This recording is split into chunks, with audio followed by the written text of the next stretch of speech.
Lagi seorang anak buah kapal atau ABK warga negara Indonesia meninggal di atas kapal tangkap ikan berbendera Cina.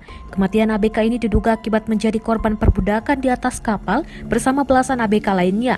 Jenazah dievakuasi tim gabungan kesehatan KKP, Bidokes dan Lanal Batam dari sebuah kapal yang sudah bersandar di pelabuhan Lanal Batam.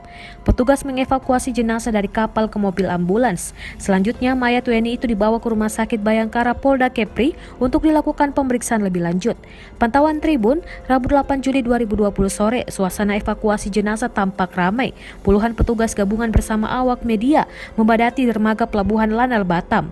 Lengkap dengan persenjataan, tim F1QR dan personel Polda Kepri berjaga di lokasi itu.